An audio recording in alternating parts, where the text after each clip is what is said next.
السلام علیکم ورحمۃ اللہ وبرکاتہ۔ محترم ناظرین، ہمارے ساتھ ڈاکٹر خالد مبشر ظفر صاحب، پروفیسر مانو،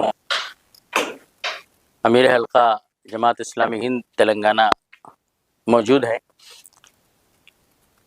آپ کے بارے میں سب کو یہ بات معلوم ہے کہ ڈاکٹر خالد مبشر ظفر صاحب اوائل عمری ہی سے تحریک اسلامی سے وابستہ رہے ہیں۔ ایس آئی او کے مختلف ذمہ داریوں کو انجام دیتے ہوئے آپ نے اپنی خدمات بھی انجام دی ہیں۔ اس وقت امیر حلقہ جماعت اسلامی ہند تلنگانہ ہے۔ میں محترم سے گفتگو اس حیثیت سے بھی کرنا چاہتا ہوں کہ اس وقت جماعت اسلامی ہند ایک نئے دور میں داخل ہوئی ہے، ایسا محسوس ہوتا ہے، کیونکہ اس میں جو جماعت اسلامی کی رفتار کار ہے، اس سلسلے میں آپ اس سے کتنے مطمئن ہیں، اور پھر آگے کیا آپ کا ویژن ہے، اس سلسلے میں آپ سے یہ سوال کرنا چاہ رہا تھا، معلوم کرنا چاہ رہا تھا۔ وعلیکم السلام ورحمۃ اللہ وبرکاتہ۔ الحمدللہ جماعت اسلامی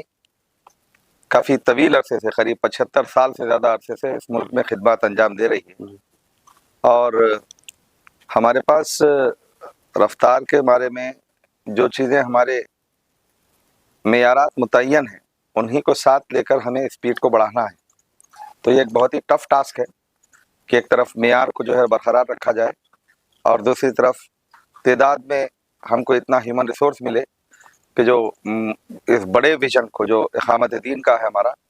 اس کے مینیفیسٹ اور مختلف پہلوؤں پر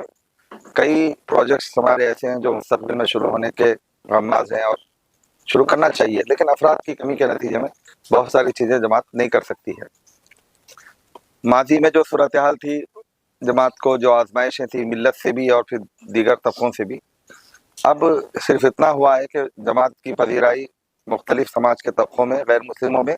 اور ایوانوں میں بھی اور ملت میں بھی بڑی ہے۔ تو اس حساب سے ہم کوشش کر رہے ہیں کہ سماج کے اندر جو مسلمانوں میں خاص طور پہ جو باصلاحیت طبقہ ہے اس کو تحریک اسلامی کے قریب تر لایا جائے۔ الحمدللہ اس میقاتی ایک مشن مرتب کیا ہے جماعت نے، تو اس بارے میں آپ کچھ وضاحت کریں کہ جماعت اسلامی ہند کا میقاتی مشن کیا ہے اور اس کو کیسے اچیو کیا جا سکتا ہے۔ مرکز جماعت نے ایک بہت ہی اہم اسٹیپ لیا کہ جو ہمارا طویل مدتی نصب العین ہے یعنی اقامت دین، اس کو مختلف شارٹ ٹرم آبجیکٹیوز میں ڈیوائیڈ کیا جائے اور میقات وائز مشن ہم ڈیفائن کریں۔ تو اس میقات کا جو مشن ہے وہ موجودہ حالات کے حساب سے بہت اہم ہے کہ ملک کے غیر مسلم بھائیوں اور دیگر طبقات کے اندر اسلام اور غیر مسلمانوں کے بارے میں جو غلط فہمیاں پائی جاتی ہیں، ان غلط فہمیوں کا ازالہ کیا جائے اور واضح طور پر کیا جائے۔ یہ ہمارا اس میقات کا مشن ہے۔ اور یہ بات بھی بتائی جاتی ہے میقاتی پروگرام کی روشنی میں کہ جماعت نے ہر رکن اور کارکن اور اپنے کیڈر کو 4 بنیادی کاموں کی طرف فوکس کیا ہے۔ وہ اس کی وضاحت کریں تاکہ ہم کو بھی پتہ چلے کہ 4 بنیادی کام کیا ہے، بنیادی اور لازمی کام، جس میں جماعت کے ہر فرد کو حصہ لینا ہے۔ جی، میں اس سوال کا جواب دونوں اینگل سے دوں گا کہ جماعت اسلامی ہند نے اس میقات میں 2 بڑے پالیسی فیصلے کیے ہیں۔ جو ہماری گزشتہ پالیسیز تھیں اور گزشتہ میتھڈالوجی تھی، اس کے مقابلے میں کچھ تبدیلیوں کے ساتھ 2 بڑے فیصلے کیے ہیں۔ ان میں سے ایک بڑا فیصلہ یہ ہے کہ جماعت اسلامی کے پورے کام کو ہم کس طرح سے امپیکٹفل بنائیں، کس طرح سے پھیلائیں اور کس طرح سے اس کے اثرات کو سمیٹیں، اس کا جائزہ لیا گیا اور ہر سطح پر جائزہ لیا گیا، سوشل آڈٹس کی گئی، اور اس کے بعد یہ نتیجے تک پہنچے کہ ہمارے چند کام ہیں وہ بنیادی کام ہیں، اصل کام ہے، مقصد ہے، بلکہ وہ کام ہے جو اللہ تعالیٰ نے قرآن مجید میں ہم پر فرض کیے ہیں، ہر فرد پر فرض کیے ہیں، اور باقی جو جماعت اسلامی کا کام ہے وہ ان 4 بنیادی کاموں کو سپورٹ کرتے ہیں۔ تو یہ 4 کام، اس میں دعوت اللہ سب سے پہلا ہے۔ قرآن مجید خود کہتا ہے ادعو الی سبیل ربک بالحکمۃ والموعظۃ الحسنہ وجادلہم باللتی ہی احسن۔ دوسرا کام ہے تزکیہ اور تربیت، یہ بھی قرآنی نص سے ثابت ہے کہ قد افلح من زکاہا فقد خاب من دساہا۔ تو آیات قرآنی تزکیہ اور تربیت کی طرف بھی پوری طرح سے مسلمانوں کو متوجہ کرتی ہیں۔ جی اسی طرح سے اصلاح اور خاص طور پہ ملت کی اصلاح، یہ ایک بڑا کام ہے، اور ملت کے علاوہ عام انسانیت کی اصلاح بھی۔ قرآن اس میں بھی کہتا ہے کہ بل تکم منکم امۃ یدعون الی الخیر ویأمرون بالمعروف وینہون عن المنکر۔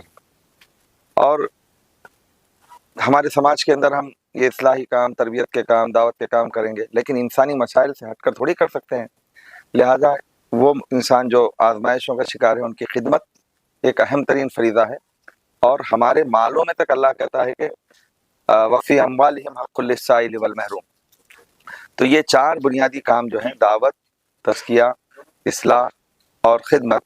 اس میقات میں اس کو الگ کیا گیا اور اسے شعبہ جات نہیں بنایا گیا، بلکہ راست عمرہ، امیر جماعت، امیر حلقہ اور امیر مقامی کی یہ ذمہ داری قرار دی گئی کہ وہ اس بات کو یقینی بنائے کہ ہر رکن و کارکن یہ کام انجام دے، ہر مقامی یونٹ یہ کام انجام دے، ہر حلقہ یہ کام انجام دے، اور ہمارے دیگر کام جو ہے وہ ان کاموں کو سپورٹ کرنے والے ہیں۔ یہ ایک بہت بڑا فیصلہ ہے۔ دعا کریں کہ اگر ہمارے ارکان، کارکنان انفرادی طور پر یہ چار بنیادی کاموں کے سلسلے میں اگر سنجیدہ ہو جائے تو ہمارا اندازہ یہ ہے کہ ہم جو موجودہ کام کر رہے ہیں اس سے 70% زیادہ نتائج ہم کو حاصل ہوں گے۔ جی محترم، کیا جو برادران وطن میں غلط فہمیاں ہیں مسلمانوں اور اسلام کے بارے میں، اس کو دور کرنا کیا دعوت ہی کا ایک ایسا جز ہے کہ آپ ایسا مانتے ہیں؟ آپ کا کیا خیال ہے؟ یقیناً اس میں کوئی شک کی بات نہیں ہے۔ یہ تو ہندوستان کے حالات ہے کہ یہاں پر اسلام اور مسلمانوں کے بارے میں غلط فہمیاں پھیلائی جا رہی ہیں، اور ان کو دور کیے بغیر ہم کسی کے دل تک نہیں پہنچ سکتے۔ ذہنوں میں اگر پہلے سے پری آکوپائڈ تھاٹس ہوں لوگوں کے، تو ہم کتنے ہی اچھی بات کہیں ان کے دلوں پر اثر نہیں کرتی، یہ فیکٹ ہے۔ لیکن اس سے ہٹ کر بھی اگر آپ دیکھیں تو انسانی تعلقات میں بہتری اپنی بات کو دوسروں تک پہنچانے کے لیے ضروری ہے۔ امن کی حالت رہنا، ایک دوسرے پر اعتماد رہنا، باہمی تال میل رہنا، اس کے بغیر ہم ایک دوسرے کو اپنے خیالات بتا ہی نہیں سکتے ہیں۔ اب یہ تو بہت بڑی بات ہے کہ آپ غلط فہمیوں کو دور کر رہے ہیں۔ آلریڈی جو نا جو فیڈ کیے گئے غلط فہمیاں ہیں، اور مسلمانوں کو اس بات پہ سوچنا چاہیے کہ یہاں پر جو فسطائی ذہن ہے وہ تقریباً پڑھے لکھے نوجوانوں کے ذہنوں کو خراب کر رہا ہے، اور 15 سال سے لے کر 30 سال کی عمر کے نوجوان جو ہیں ان کا ٹارگٹ ہے۔ تو سالانہ لاکھوں بچوں کا ذہن خراب ہو رہا ہے اور ان کو اکسایا جا رہا ہے، اور اپنے مفادات کے لیے لوگ کوشش کر رہے ہیں، اور مسلمانوں کا ایک خام خواہ کے جو ہے نا امیجنگ کی جا رہی ہے، گھوسٹ امیجنگ کی جا رہی ہے، اور ان کے ویسٹڈ انٹرسٹ، پولیٹیکل انٹرسٹ کے لیے ان کو استعمال کیا جا رہا ہے۔ اور ہم اگر خاموش رہیں گے تو یہ دعوت ہماری کیسے پھیلے گی؟ تو دعوت اسلامی کا پہلا مرحلہ یہ ہے کہ لوگوں کے ذہنوں کو صاف کیا جائے اور ان کو جو ہے ہماری بات سننے پر آمادہ کیا جائے۔ جزاک اللہ۔ واقعی ایک بنیادی بات میں اور بتاتا ہوں کہ ایک اور بڑا فیصلہ ہے جی جو جماعت اسلامی نے کیا ہے، شاید اس فیصلے پر بھی جو ہے ابھی ہمارے کیڈر اور عام مسلمانوں کی نظر نہیں گئی ہے، کہ جس طرح سے چار بنیادی کاموں کو الگ کیا گیا، اسی طرح سے جماعت اسلامی نے 70 سال کی تاریخ میں پہلی دفعہ اپنی جو باضابطہ ان کی تنظیمی حیت ہے اس کے اندر غیر مسلموں کو شامل کیا ہے۔ اور پہلے ہمارے ہر وہ ہندوستانی ہے جو جماعت اسلامی کے کاموں میں کسی بھی طرح سے جو نا مدد کرتا ہے، مرد ہو یا عورت، اگرچہ کہ وہ جماعت کے مقصد و نصب سے پوری طرح متفق ہو یا نہ ہو۔ تو یہ ایک بڑا فیصلہ ہے۔ اس کے جو اثرات ہوں گے میں آپ کو بتاتا ہوں کہ سب سے بڑا اثر جو پڑے گا وہ ہماری سوچ پہ پڑے گا، کہ جب ایک غیر مسلم ہمارا والنٹیئر ہو سکتا ہے تو دوسرے مسلک والا، دوسری جماعت والا ہمارا والنٹیئر کیوں نہیں ہو سکتا ہے؟ تو ہم جماعت کے افراد میں یہ بات انکلکیٹ کرنا چاہتے ہیں کہ سب سے زیادہ فوکس جماعت اسلامی کو والنٹیئر میکنگ پہ کرنا چاہیے، والنٹیئر سازی کرنا چاہیے۔ ہر جگہ جو جماعت کے کام میں کسی بھی طرح سے جو نا تھوڑا بھی اگر ہمارے لیے تعاون کرنے کے لیے تیار ہے لوگ، تو ہم انہیں اپنا والنٹیئر بنانا چاہیے، ان کا ڈاٹا ہمارے پاس ہونا چاہیے۔ انٹرسٹنگلی ایک اور آخری بات کہتا ہوں کہ میں جب اس کو ذاتی طور پہ میں نے جب اس پہ غور کیا تو اس سے ہمارے ہفتے واری اجتماع بدل جائیں گے پورے، کیونکہ ہمارے ہفتے واری اجتماع جو ہوتے ہیں شاید مولانا مودودی نے مسجدوں کے اندر کرنے کی اتنا فوکس نہیں کیا، اس کی وجہ یہ تھی کہ صرف مسلمانوں میں ہوتے ہیں، لیکن ہمارے ہفتے واری اجتماع چونکہ باہر بھی ہوتے ہیں، تو اب اگر والنٹیئر ہمارے ہفتے واری اجتماع میں آ رہے ہیں تو ہم صرف مسلمانوں کو اگر اجازت دیں گے تو ہمارے دوسرے والنٹیئر کیا کہیں گے؟ لہذا جماعت اسلامی کا مستقبل مجھے جو نظر آ رہا ہے کہ بہت ہی کنسٹرکٹیو وے میں جماعت اسلامی پلورل